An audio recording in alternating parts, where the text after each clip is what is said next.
And I and the staff has decided to talk about these topics, childhood obesity and childhood asthma, because primarily we know that they are somewhat related. In our clinical practice, we can attest to the fact that the kids who are asthmatic who are hardest to treat or manage are the ones who are obese or overweight. However, I'm not going to be talking about that in detail. My topic is about childhood asthma. I entitled it Child versus Asthma, Who is in Control? Is it too loud? No. You're okay? Now, some of us here has probably been diagnosed with asthma, or you probably have a loved one, a child perhaps, or you're probably one of those who's treating asthmatic kids. And for those who are familiar with this illness, it's not hard to understand that sometimes you feel that the disease or the illness has taken control over your lives. As clinicians, it's not unusual for us to probably hear statements like, you know, doctor, I can't let my child go into football practice because I know he's going to be wheezing at night, although I want him to be a good athlete. Or sometimes they would say, I can't really let my child run too much around the park because I know it's going to be trouble at night. He's going to be coughing a lot. Or some of you would probably even say, I really don't want to laugh out too loud because if I do, I'm going to be coughing persistently. And that happens. And the most common of all that we always see in the clinic, parents would tell us, doctor, can you give me a doctor's note? I was up all night because my daughter is not able to go to sleep because she's been wheezing all night. I'm up all night too. And I need a doctor's note. I can't go to work today. Sounds familiar? So it's sad, but sometimes asthma can take over our lives. It can take control over one's life. It should not be the case, but it happens. Now, by the end of this talk, I'm hoping that we'll be able to achieve several goals. I'd like us to be able to understand what asthma is, and along with that, I'd like us to know the natural history of asthma. I'd like us to also be able to recognize the symptoms of asthma, and we will also attempt to know the categories of asthma symptoms. We will also be familiarizing ourselves with commonly used medications for asthma, and finally, to understand why we need to keep asthma under control. I know it looks like it's a lot, but I'll be brief, I promise. Now let's talk about asthma. It is defined as a chronic inflammatory condition of the lung airways resulting in episodic airflow obstruction. I want us to see some keywords here, the word chronic. When you see someone wheezing for the first time, you cannot diagnose that as asthma. It has to be recurrent. In a way, it has to have some certain degree of chronicity. The second keyword is inflammatory. What does that mean? It says there, inflammatory condition of the lung airways which results in episodic airway flow obstruction. This is an illustration. This is a lung. Inside the lung, we have airways or bronchi. Let's get one bronchus here. Imagine this bronchus or airway as a pipe that you cut across. When you cut it across, you will see the cross section. And what you see here, in a normal bronchus or a normal airway, the lumen or the inside, the hollow cavity is well delineated. Air can flow through freely and the child does not have difficulty breathing. However, a child who has asthma, the airway has a lot of inflammation and there's also mucus in there. So you could just imagine the air could not flow through freely and of course the child could not breathe.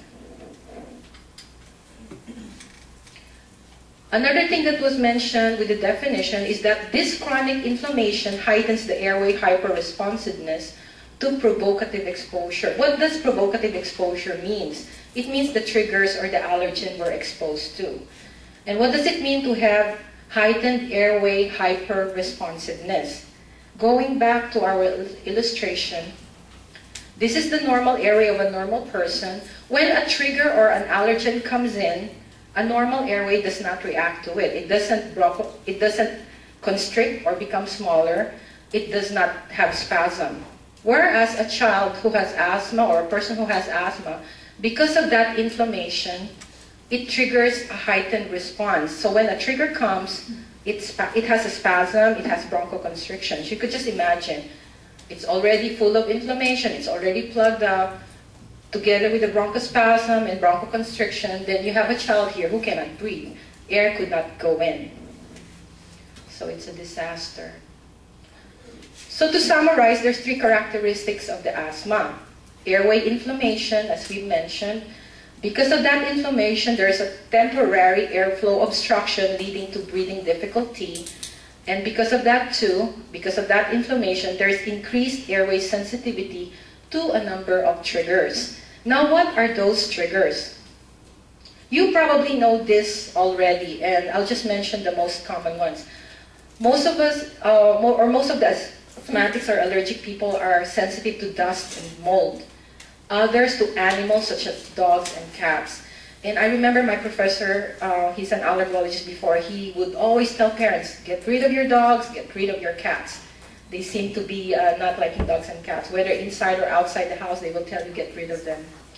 Another common trigger is pollen plants and trees. That's why usually allergologists and pulmonologists will tell you close your windows at night, don't open it, because that's the time that there's a lot of pollen in the air. One thing that we always neglect is cigarette smoke. There's a lot of people smoking, even first-hand or second-hand smoke, it can still trigger an asthma. For some people, exercise. You will hear moms telling you, if I let my kid run around too much in the park, they get short of breath, or they get wheezing, or they cough persistently at night. And the most common that we see always in the clinic is getting sick with a cold or a flu. By the way, we're still immunizing with flu vaccines right now. This week, we had 4 patients positive for influenza B. And usually, as pediatricians, we push your kids to be immunized, especially if they're asthmatic, because we know that that can trigger asthma. Any infection can trigger asthma.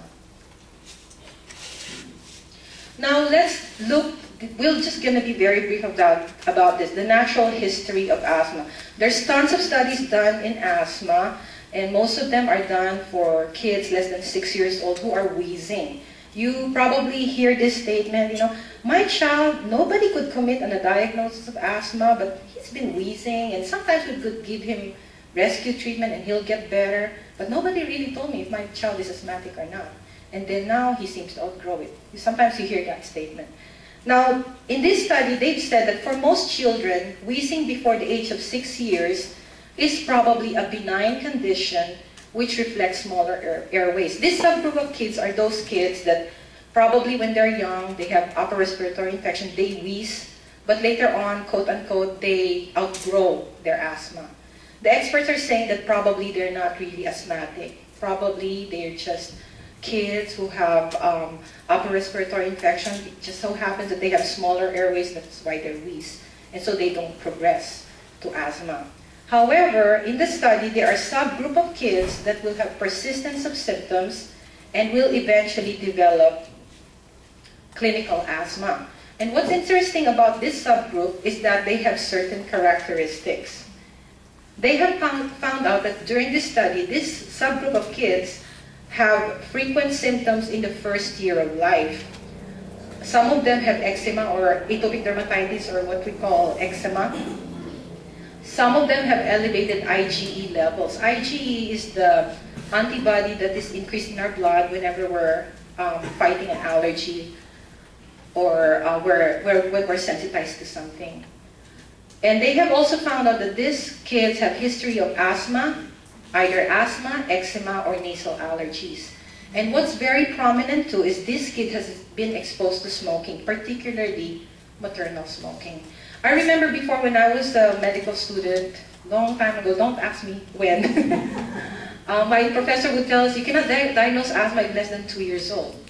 But now we have a different way of,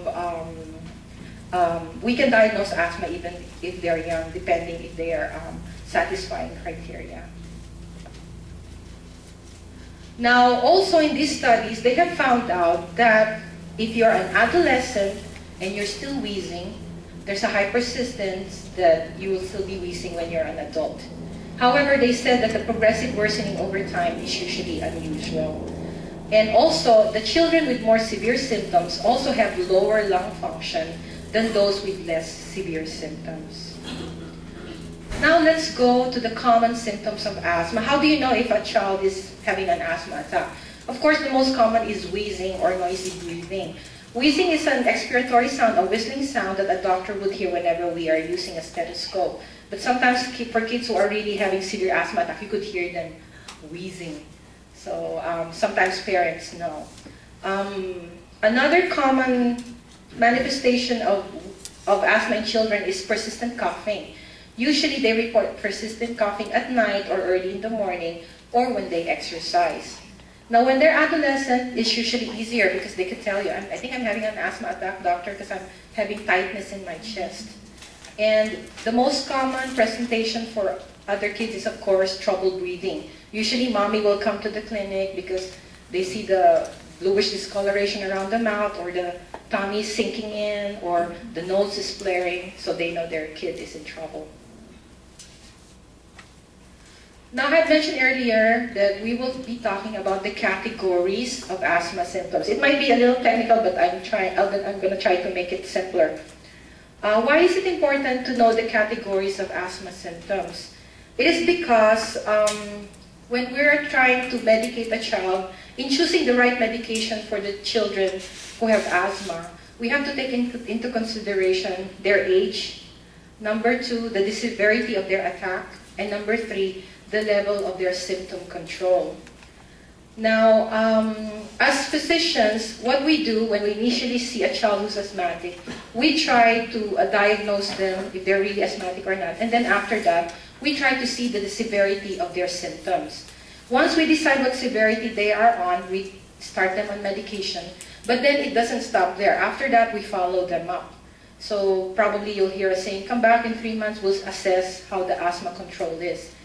Because sometimes the asthma is not fully controlled, we have to up the medications. Sometimes we feel that the asthma is already controlled, we have to step down the treatment. So it's an ongoing process. Now, severity of the symptoms of asthma is different from in the assessment of the level of the symptom control. However, the parameters used to gauge them is about the same. And these are the criteria that are used to determine a child's asthma severity and level of control include the number of days per week that a child has one of the more of the following symptoms. These are the usual things that we ask parents. Number 1, what symptoms does your child have? Cough, wheezing, or shortness of breath? How often is it? Is it more practically daily, or is it once in a while? We also ask a question like, how many times will your child wake up during the night? If you tell me it's daily, practically daily, then we're in trouble. It's a red flag.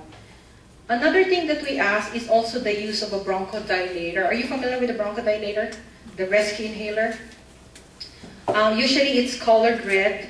And if moms tell us, for example, that they're practically using their rescue inhaler, I cannot say the name here because usually if they're telling us they're finishing 1 canister in less than 6 months, then we know that that child is in trouble. It's not properly controlled. So that give us a clue on to how severe the symptoms of this kid is. Another thing that we ask parents is that, is your child's symptom affects his ability to participate in normal activities? If the child's asthma is well controlled, he should be functional and productive just like any other kid. He should be playing sports. He should not be limited, and that's our goal.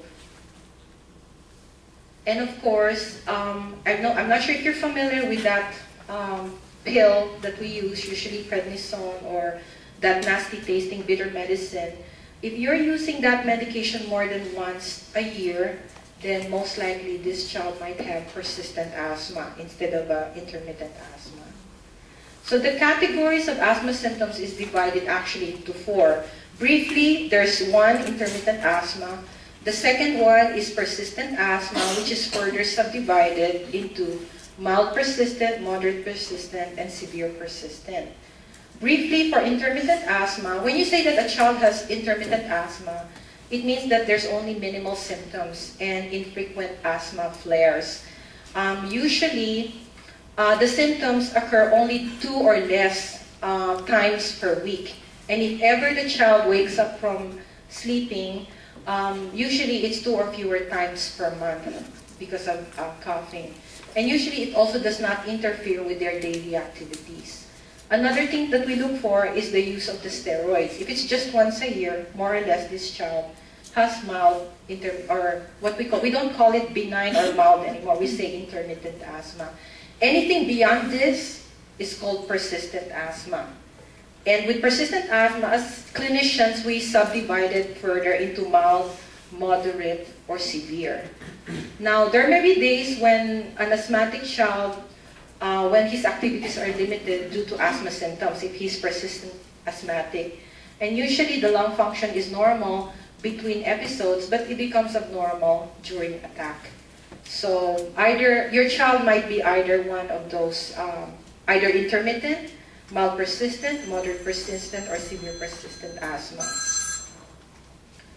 Now we will go briefly to the medications used for asthma. There's practically 2 types, to subdivide them into 2 groups. One is the quick relief medications for asthma, and then the other one is what we call maintenance or controller medications for asthma. The most common we use as quick relief are the bronchodilators. As the name implies, they relieve asthma, They relieve asthma symptoms rapidly by relaxing the muscles around the narrowed airways. These are short-acting bronchodilators, and we call them rescue inhalers.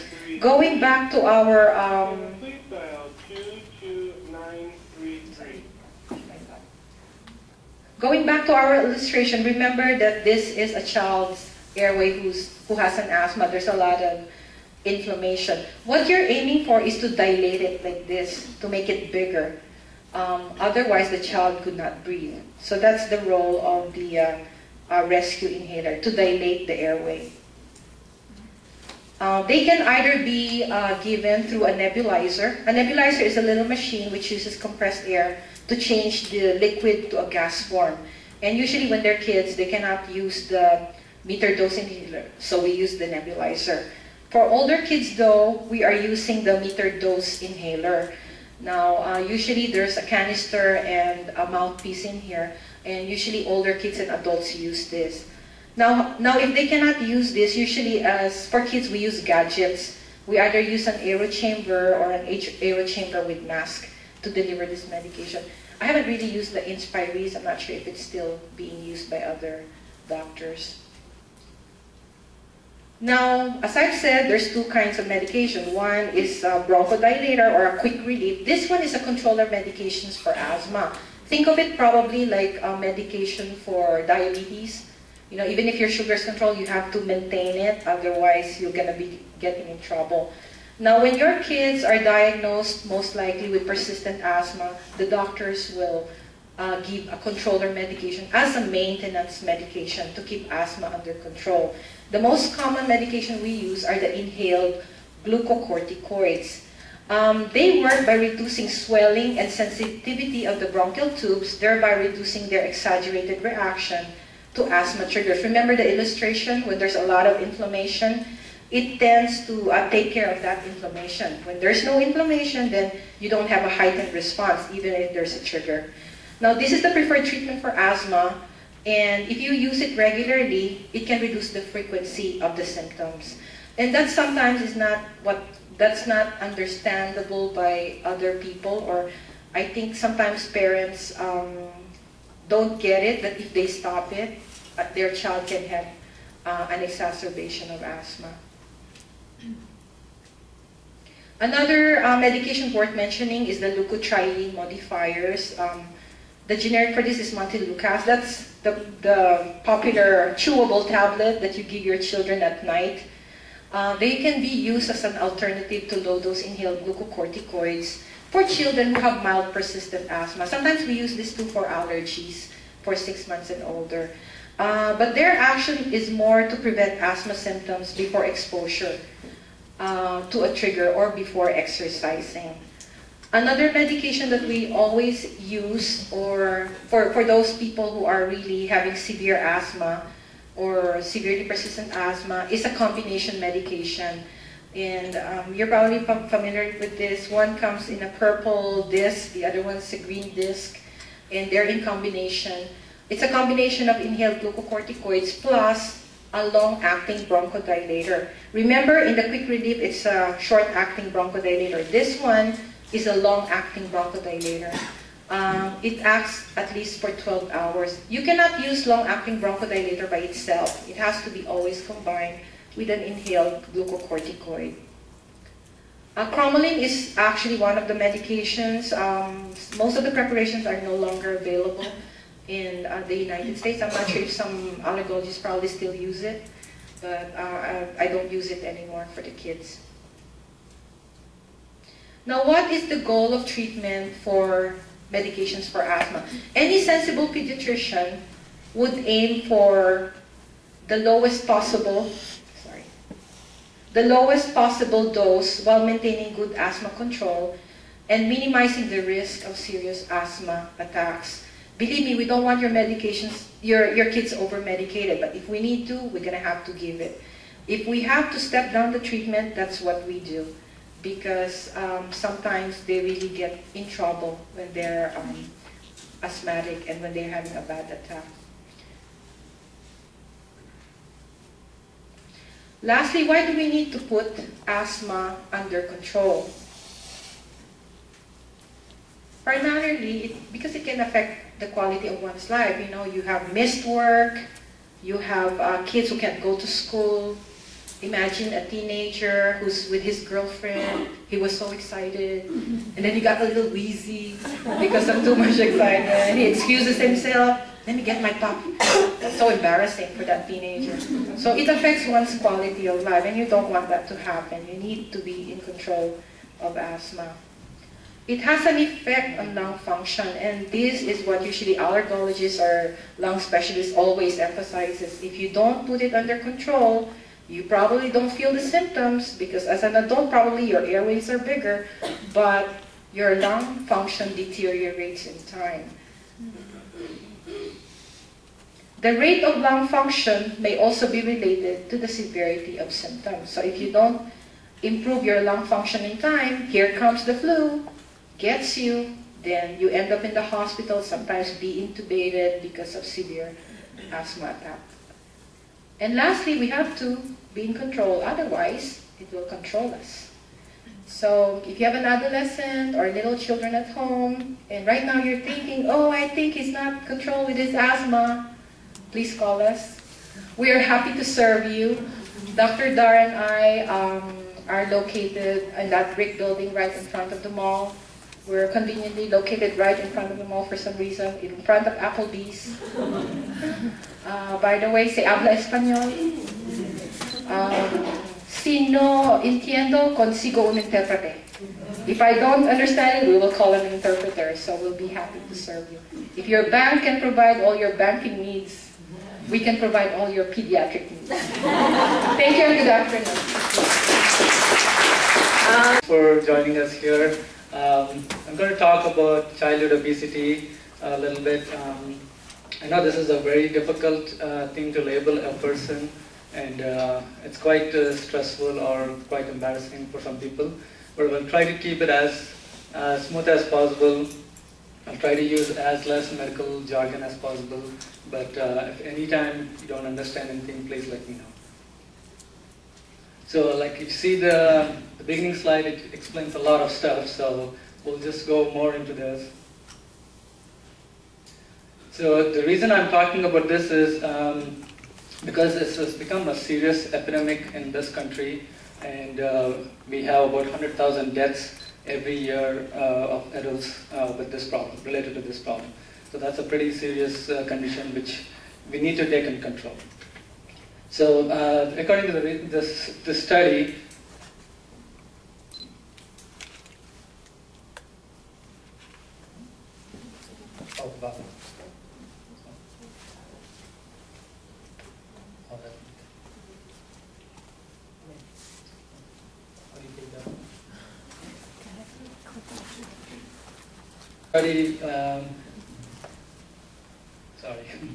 it has been found that 17% of kids are obese. And you see the number has doubled in adults, 34%. And if you look at this size of these burgers, it might explain a little bit what's going on. Before it used to be this one, now it's this one. So that explains a little bit. So, let's see what it costs the country for all these problems. Believe me or not, for the childhood it causes $3 billion annually. And for adults, it's $150 billion. Although the rate is only double, but definitely not the cost. You see a huge gap, because most of the time the problems come up in the adulthood. So we want to take steps to prevent this for the adults so that they have a better life. So let's see what is obesity. I mean, it's the two categories in there. There's overweight and obesity. Overweight just means excess body weight, and obesity reflects to excess fat. So let's see how they are different. So if you look at how prevalent these problems are, being the overweight being the BMI greater than 85th percentile, and the overweight and less than the 95th percentile. I will go over the BMI in just a minute, so don't panic what BMI is.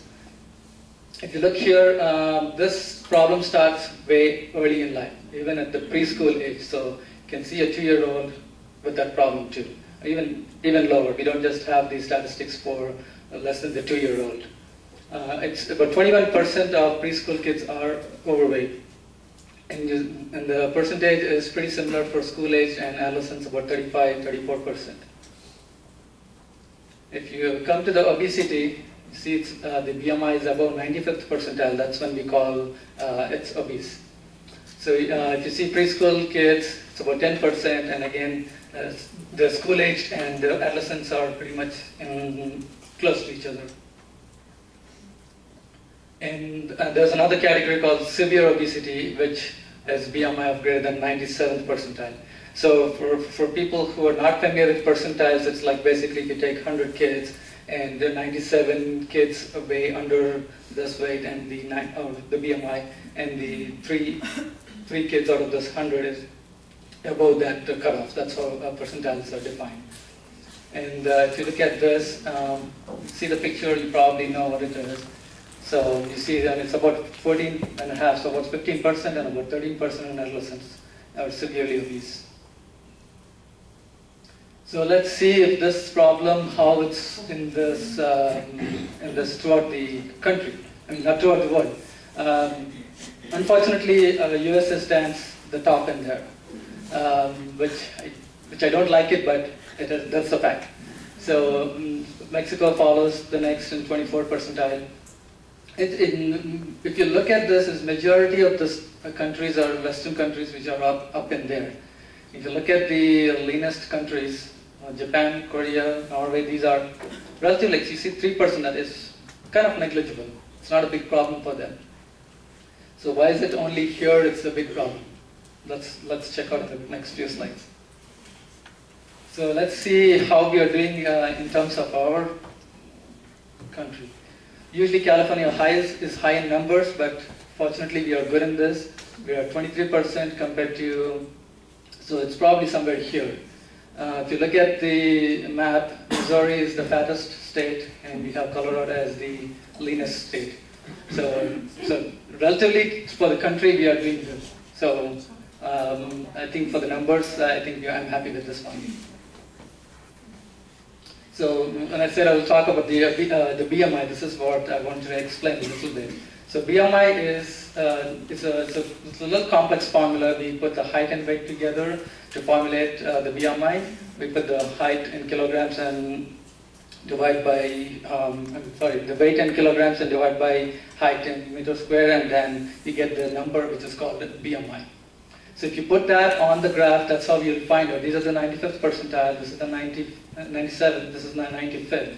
So a number is not going to tell everything for a child, because it changes. Say, suppose you take a 4-year-old with a BMI of 20, he is obese. If you take that same for a 14-year-old, he's not. He is pretty okay. So the number doesn't always tell us this. But for adults, it is a clear number. 30 is above 30 is obese. So 25 to 30 is overweight, and about 30 is obese. It's simple. They don't have to remember all this stuff. They don't have to get out into a graph to put all this stuff. But for pediatricians, yes, it's more complicated. So one number doesn't work for everybody. And same, pretty similar for girls. It's a little different on the graphic there, but it's the same thing. It works the same thing. So let's see what's going on. Why are we having this problem? Well, the picture probably helps, explains half of this slide. The biggest risk factor I would see is the lifestyle. Being sedentary is very, very a big concern, or one of the risk factors for obesity. If you notice this picture, you see this weight tied onto the foot. It just means that he's not moving, he doesn't want to move. And you see the TV, and you see the soda, you see the fries and chips and all that stuff. This is pretty much what I wanted to say in this one. That's basically high calorie, high processed food, which can cause this problem. So we are looking into trying to cut down those things, which might help a little bit with our obesity. There are other risk factors. This is not the only thing. So you can't just blame the kid saying, okay, you're eating too much, that's why you are obese. That's not always the problem. There are other factors. Could be one of the parent is obese. Yes, that is a big, big risk factor. And I'll go over a little bit more on that, and I'll show you numbers which would make more sense why it's important. Socioeconomic status. This means this is a combination of income level and education level of parents, which put together it's called a socioeconomic status. In certain races, it is found that the lower the socioeconomic status, the higher the rate of obesity. It's kind of difficult why, but I think the part of it is the less education or less income they are, the more tend to be more probably leaning towards fast food or processed food or those kind of unhealthy foods. So that might be a reason why it is more prevalent in lower socioeconomic status. Diabetes and the mother, especially during pregnancy. If you have diabetes or this increases the risk for the child being obese. Only one good thing we have here, breastfeeding. That helps a lot to cut down on obesity. We are seeing the obesity rise as we talked, less than 2 years too. We don't have the statistics, that's all, but we see it very frequently. Breastfed babies tend to be less obese than the formula-fed babies. Or early introduction of solids at 3 months, 4 months, that increases the chances of being obese. And the slide probably should be on the other one too, but this is what exactly is talking about. You hardly see any vegetables except this little lettuce piece or tomato kind of thing, but this is exactly what, when I'm talking about diet, sorry, it keeps going back. I'm talking about the diet is what it means. So there are other factors, genetic factors, there are genetic problems which can cause, that's not what we're going to talk about. Those are very few problems, and these haven't changed in the last decade or two to make the obesity tripled. In the first slide, I probably forgot to mention that the obesity rate has tripled in the last decade. So just 3 times. None of these things have changed for that to be the cause. So there are some endocrine problems like low thyroid and other problems which can cause obesity, but it is not the biggest factors which we were concerned right now with the epidemic. So medications, some medications like antipsychotic medications, or some do cause a little bit overweight gain, but that doesn't put them into an obesity class because of that, but might contribute a little bit. That's all. And lastly, race. There are studies showing that Native Americans and African Americans and Hispanics are higher risk for obesity compared to Caucasians and other races. Reason, don't know yet. So this is the slide I promised I will explain a little bit why obesity in the parents is important. Very frequently I hear it saying that, oh, he's just a child, he's going to lose his fat, baby fat, it's baby fat. No, it's not true. Yes, you can lose. It's not saying that kids who are obese as kids will always be obese as adults. But just look at your chances. Just look at these. I won't confuse you with all of this stuff, but say a child is obese, and then neither parent is obese. I mean, if you take a look at a 10-year-old to 17-year-old, you have a 64% chance that child is going to be obese as an adult. So if you look at the odds, you have more than 50% chance that this child is going to be obese. So if you don't intervene there, you lose it. You can't go back in time to fix things. And if you look at the same thing, if one of the parent is obese, look at the chances. 79% chance that the child is going to be obese, and in this category is about 73%.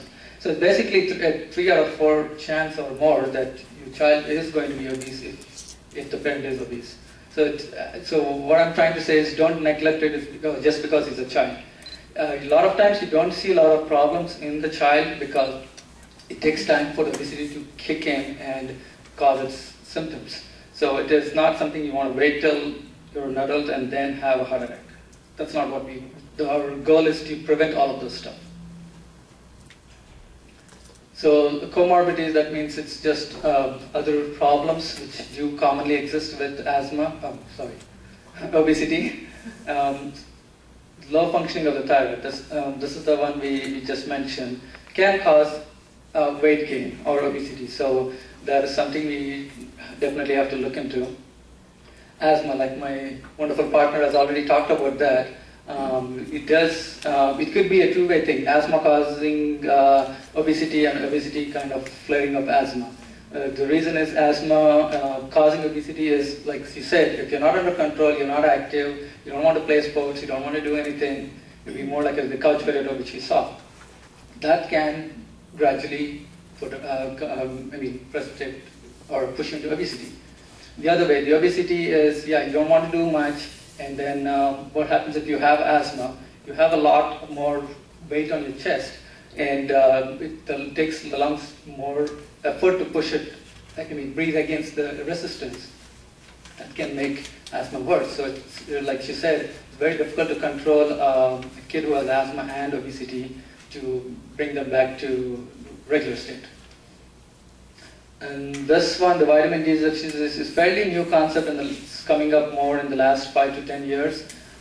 Most people don't know about this, and I'm not even surprised that many physicians are not aware of this either.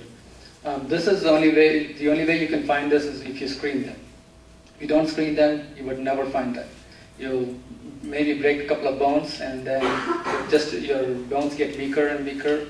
And the reason is because the vitamin D gets locked up in the fat, which is very, very common. It doesn't go to the place where it's supposed to. And that just draws the minerals from the bones. Insulin resistance or pre-diabetes, this is like, sometimes it is existent with the obesity, or obesity can cause this. The reason is the more fat we have, the less functioning the insulin is. So the insulin doesn't work as much, it's not as potent as it would have been. It just develops resistance, so it doesn't work. So the body thinks, okay, I don't have enough insulin, so let me produce more insulin. So it just keeps producing more insulin, and insulin has also a growth producing hormone. So it does increase the weight or obesity. So it's like a cycle. Insulin is not working, the body is producing more, and the insulin makes the tissue grow. Depression, kind of a little bit self-explanatory. There's kids who don't want to play much, just don't do much. They are teased by the kids. They just are separated, so they tend to have high chance of getting depression. So complications, it's actually a little bit kind of something we already talked about with the comorbidities. The biggest complication is the cardiovascular disease. This could be hypertension, that's elevated blood pressure, which is very, very, very common in obesity. And kids have it, and again, a lot of people think, oh, it's a kid, he cannot have hypertension. Yes, there are kids who are on medications for hypertension too, and they can be pretty severe. And the other common things are atherosclerosis, that means clogging of the small blood vessels with cholesterol. Or this is more, it does start, actually research has showed that atherosclerosis or clogging starts way early in life, even as early as 2 years of life. You don't have symptoms, so nobody bothers about that. It just gets progressively worse. Just imagine your faucet getting a little bit stuff in there. Initially you don't see anything. After a couple of weeks, if you don't clean it, it just clogs. So more and more, the same thing, just clogs. And the other thing is high cholesterol or high triglycerides, which does, again, the same story to the blood vessels. It damages the blood vessels in the long run. Diabetes, type 2, that's the one we just talked, the insulin not working properly, and this does result in diabetes. Sleep apnea. Sleep apnea means the kids stop breathing when they're sleeping. This is a very common thing which you see in obesity. It's not known a lot because most people are not observed. They don't know that the kid stops breathing. So this is dangerous. It does give less oxygen to the brain. The kid gets poor sleep. He's not able to function properly at school. He gets hyper, and so many other different problems we get with sleep apnea. Fatty liver. This is another thing which most people don't know about, or unless you screen for it, you don't know, because there is fat gets deposited in the livers, causes some degeneration, which is reversible, but only if you lose weight. If you don't, those have a lot of consequences with the liver being damaged. Weak bones, like we already talked, the bones sometimes bend with the weight, and they demineralize. That means they lose the mineral content of the bone because the body sees there's not enough vitamin D for the calcium to go into the bones, so the calcium comes out of the bones. So it's basically, just imagine a thick plank of wood and a little skinny piece of wood. You can break the thick plank of wood or thin one. Which one you think you can break it easy? The thin one. Just a little jolt, maybe you can break it easier compared to the thick one. So basically, that has more mineral, the thick one. The thin one doesn't have enough mineral. Again, asthma, like we already talked, I'm not going to mention anything more. And the depression, the same story. And if you look at this picture here, it's pretty much any part of the body you look at it is... Something happened. Okay. Any part of the body you take is involved. So every organ can be affected with obesity. And it doesn't mean everybody will have the same thing. Some people have something, some people have the other one. So low self-esteem, again, is pretty similar to the depression. They don't have confidence in themselves. They don't want to be forward for things. Puberty, this is the other thing. A lot of kids end up in puberty earlier than when they're supposed to. So what does this mean? You end up being shorter, relatively shorter. You stop growing earlier. So this has negative consequences. You cannot go back and fix it. Stroke, this is again more of an adult thing, but it can happen with all of this clog. Gallbladder, you can have gallstones and have all these problems with obesity. Most people might know by this name acid reflux or GERD. Because of the obesity that kicks in up and then your stomach is pushed up, you get the reflux. Very common in adults. You see this associated with overweight. Joint problems, like we already talked. The joints are weaker, the bones bend, all that story. So it's a little cycle. I wanted to show you how things go. As a healthy child, spends a lot of time watching TV, video games, eating all the junk food, just goes this way. And then here he doesn't want to do much, he puts on more weight, gets obese, keeps on, doesn't do any more exercise, doesn't do anything, just goes like this. So it's a cycle. It's got to break the cycle, that's the point. So let's see, we talked about what it is causing, why are we seeing this more recently? Couple of things is, there's a lot of shift in the food practices we see in this country. I'll go over this in the next slide, a little bit more detail. Changes in physical activity level, like we talked. People don't want to play. In the past, I never had a TV or video game when I was a kid. But look at now, every kid has a video game in his hand. They have the portable ones, they're going around doing that. They don't spend so much time playing outside. They are either watching a TV show or they're playing video games for several hours. That's one of the big reasons for causing all this obesity. Same thing, television viewing. A lot of kids watch more than 2 hours a day, which is not recommended. And that's how the food marketing guys get to the children. They advertise all their top food here at that time. They spend millions of dollars to do that. And what do the kids do? They end up eating food in front of the TV or uncontrollably, or bug their parents saying, okay, I want that, I want this. So that's how their market, and then that's how the consumer is suffering. And if this 110 to 165 calories is what you have seen, each kid is consuming more than what they were in the past. This is per day. So if you keep that every single day, you are taking so much more than what you're supposed to. That contributes to obesity. Because basically extra calories which the body doesn't need, it's converted to fat and it gets deposited. So the first one we talked about. So the reason why we are seeing this shift in the food practices is it's more expensive to buy healthy foods. I don't know how many people go to the grocery store would obviously know this. Fruits and vegetables are more expensive than buying junk food. So most people, or a lot of people, tend to buy the cheaper food, and junk food are relatively less expensive. So it's easy to buy a bag of chips than buy a bag of oranges. That oranges might go rotten in a couple of days. Chips don't go rotten. It's easier to eat the chips than the orange. Increased portion size. Like if you notice in the first slide, the burger, triple, whatever you call that, Big Mac or whatever. That has increased. So the more calories you consume, the more chances of obesity. You have more increased variety in not the healthy foods, but you have the increased variety in the junk food. In schools, this is another big place where kids get this.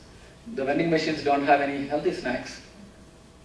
I don't think you can put a fruit in there, but well, probably you could, but I don't think anybody would buy that. So you probably have chips, juice, soda, cookies, all that stuff. So let's see how we can tackle it, how we can take under control. So encourage healthy eating habits. So provide lot of vegetables, fruits, whole grain. These are healthy foods. And cut down on your dairy products to low fat or non-fat. You don't have to go the whole milk or 2%. And the protein, you want to use lean meat like chicken. Those are healthier than the red meat, the beef and all that stuff. So fish, lentils, tofu. If you're vegetarian, tofu is wonderful. And even if you're not vegetarian, you can still use tofu. It's very healthy. Cut down on the size of the food. A portion of your food. That makes a lot of difference. Drink a lot of water. The way I think about it is drink a glass of water before you eat. You'll probably cut down your appetite. Limit juices and sodas. And the same thing, sugar like say cookies, cake, and all that stuff. And saturated fat is what you want to eliminate or reduce. So this doesn't mean that you never eat a cookie or never eat a pizza or never eat a cake. You got to limit it. The way I want to look at it is think of them as luxury food. Luxury food is one you would eat once in a while. Think that you can't afford it. I mean, that's the mental picture we need to figure out. Think, oh yeah, it's cheap, I can buy it. No, it's not the dollar value. Just think, oh no, it's too expensive to buy that. Think that way. You probably cut down on what we are using right now. So make the kids more active. Let's see, see the picture. He doesn't want to ride a bike. That bicycle is an excellent exercise. Walking, playing tag, jump rope, soccer, swimming, dancing, anything which is cardio active that helps you to burn the fat and keeps you more healthy. And reduce this. This is very, very bad. We all do this once in a while. It's what I want to do is not once in a while. Once in a while is fine. It's not. Don't want to make this as a routine. That kind of helps. I mean, makes it worse. Don't keep sitting like that for a long time. Just keep moving. It helps you a lot. It helps every little move. Every time you move, you spend a calorie, or maybe half a calorie, whatever. We just keep moving. Everything accumulates over a day. You just do more than what you were doing just by sitting alone. So other little tips to how this can work. Eat together as a family. All your meals, or at least the dinner, you might want to sit together and eat as a family. That's a healthy way. And then you can incorporate more whole grains, vegetables, fruits. Again, same story.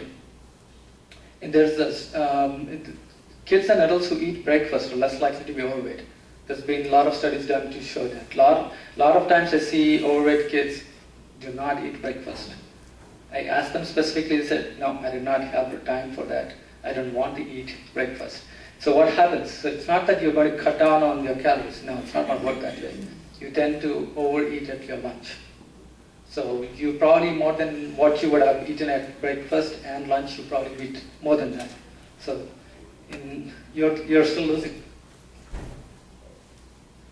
So little tips and how to incorporate this. I know, yeah, we all talk, okay, we got to eat fruits and vegetables, yes. But how do we use that?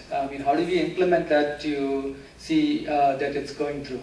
So little tricks, like say, put blueberries in the pancake. Maybe the kid will like it. Put some chopped macaroni and broccoli in the macaroni and cheese. Might not take the broccoli by itself, but maybe if you put it this way, they might take it. And for little kids, you can make it more fun. Some of the foods you can cut into fun shapes. Like say, my daughter likes a heart shape for everything, so you can make a heart shape, make a circle, make a triangle, whatever, something like that. And then let the kids help you with the food. Let them prepare some. Obviously, you want to monitor, you don't want to leave them, hey, cook me a meal and come. No, that's not what we want. Say, make them roll a dough, or cut into things, like say, put the plates on. Things like let them get involved. Then they have a better chance of eating healthy food. So give the kids a little say in what they eat. That doesn't mean, okay, you offer the choice of, okay, you want a bag of chips or a bag of, apple. Most kids probably would take a bag of chips. That's not the choice you want to give. Give them a choice, like say, apple and orange, which one you want? You give the choice, you think the kids, okay, I have some control. The kid thinks, okay, I have some control. Not like, okay, most kids will say, okay, eat this, or say, no. But if you give them a choice, say, take this one or this one, most kids will say one of those. So that's a good way to get them to the healthy foods. And then there are a lot more ideas like we already talked, let them help in the kitchen, let them touch, smell, taste, that's always helpful. My little daughter, she's a picky eater, but we started making her cook her own food, or while her mommy supervises. She eats them, all her vegetables. So just little tricks. You can try your own tricks, whatever works, that's what you want. So this is something I like. I want you guys to look into that, and that might be helpful. And these are where I've derived all the information, so I owe them my thanks. So yes, if you have any questions, or if you ever want anybody to be seen, you have their information. And have any questions, anybody? Okay, so I'll pass on to the blood vessels in the lungs, the liver, and that's called portal hypertension. And then that connects to the esophagus, that's the feeding tube and the bottom tube, and they rupture and bleed, and then you see those things.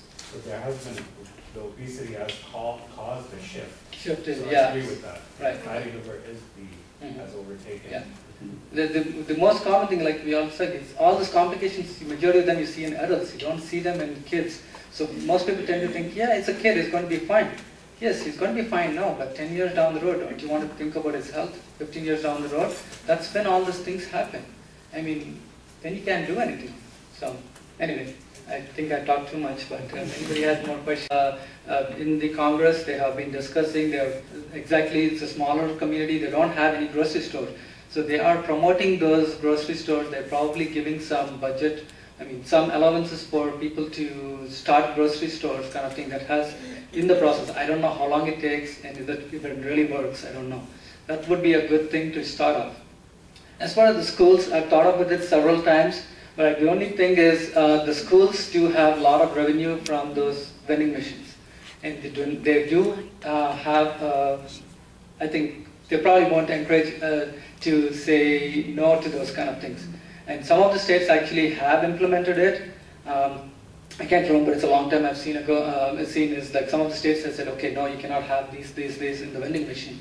But California is nowhere close to that. I think it's more of has to come up from the government to do that. We can do as much as we can as a pediatrician, but if your child is exposed to all of that, what can we do? One good thing is I would encourage the parents to send lunch for their child. How difficult is it? I mean, I know it's difficult, but is it healthy? That's what I would think. And a lot of people, I know my daughter faces the same thing. She takes lunch from home. We do get a little frowning from the teachers in the beginning. Oh, why can't she eat hot lunch? I don't want my child to eat hot lunch every day. That's not the healthy food. So we did have a little struggle there too, but I think once you put your foot down, they can't say no. They cannot say no to your food. So that's one step I would say. You send healthy food from home. That would probably be very helpful. And for a school, I think all parents should come together and say, okay, we want to eliminate this thing from the school. I guess if everybody signs the paper or something like that, it might happen. So I think it's basically starting to educate the community first, then we can go further and then tackle the situation. Any other comments, questions? Creative. So there are things that you can do. And actually, in the state of California, the subsidized school lunch program has very strict nutritional guidelines that they have to follow. Probably one of the larger issues is when kids leave campus and then they go and they buy the sodas and the potato chips. Because a lot of that's actually been banned now, and that's why you see at lunchtime at the high schools they all leave. It's open campus and it's low sodium, low fat requirements, and the food doesn't taste as good as what they want. So I would love if the school were to come to me and ask me to how can we make healthy taste good. I'm not in a position where I can go to them, but if they were to come to me, we actually probably could come up with some sort of partnership. So if anyone has a goal, tell them to call me. we can work on it. Any more questions, or we can have our? Just talk about all the good stuff we talked about. Well,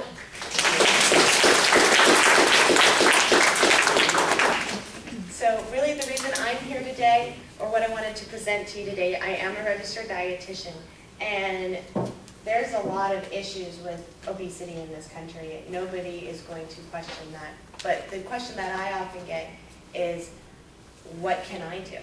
What am I supposed to feed my child? How many fruits and vegetables a day do they need? What is a serving of fruits and vegetables? I used to think before I was a dietitian, when they had do you remember the old food guide pyramid, and it had like on the bottom grains 6 to 11 servings per day? I used to think that meant I could have 11 servings of bread every day, because I was a carb girl, that's all I wanted to eat. And so I ate, but it fit in the pyramid, right? Well, it turns out that that's wrong. And they've actually updated the food guide pyramid for that reason. Because for every person, based on your height, your weight, your age, your activity level, you need a different level of calories, and you need those calories to come from a varied number of food groups. So there are a number of handouts over on that back table. Almost all of the handouts, or the colored ones that are laying flat on the table, those are all from mypyramid.gov. Who here has heard of that website, mypyramid.gov? Okay, great. And have you explored on this website? And are you aware that you can build? If you haven't explored, I recommend that you go to this website. And what's really great about it is one of the things about childhood obesity is it's usually a family issue. It's the lifestyle of the entire family. If you go to this website, which is free for everybody, you can register yourself and your children, and it will actually create an account. And it will tell you for your child, for their age, their weight, their height, their activity level, how many calories they need, and where those calories should come from. And you can put in what they're eating and find out where they're lacking in certain nutrients. It'll give you ideas on what to help them eat.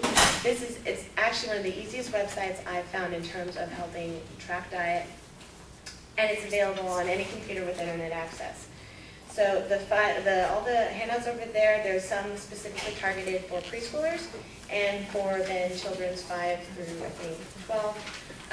But all of you, everyone in this room can go on and have their own profile, because if you're really looking at the full family, what mom and dad and big sister and aunts and uncles and grandma eat, that's what the children are going to want to eat.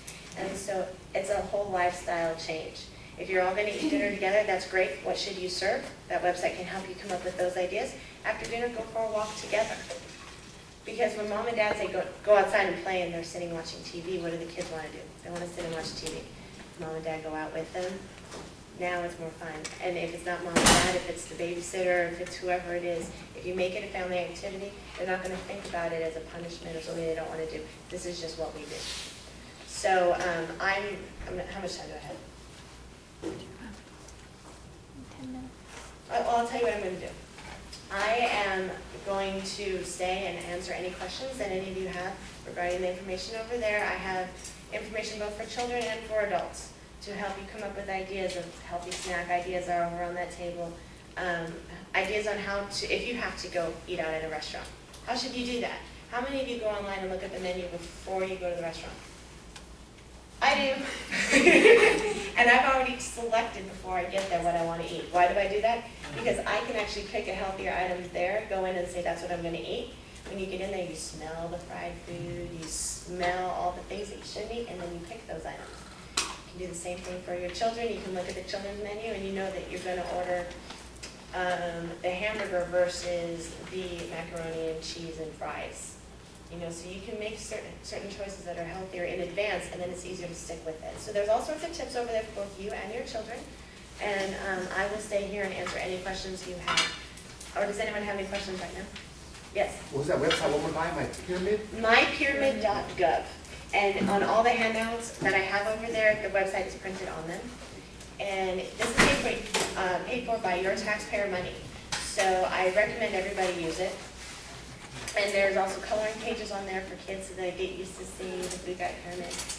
And there's also a laminated placemat that we made for you that shows you what a serving size is and how to build your plate. The average American plate is a lot of meat and potatoes and a little bit of vegetables. The healthiest plate is, what do you think is the largest component of a healthy plate of food? The vegetables, and then a little bit of the carb or the starch and a little bit of the protein. So there's a guide over there to help you with all that. So there's a lot of tools that I want to be made available for you and to be here to answer any of your questions. Anything else? Alrighty. So thank you all for coming. And I'm here.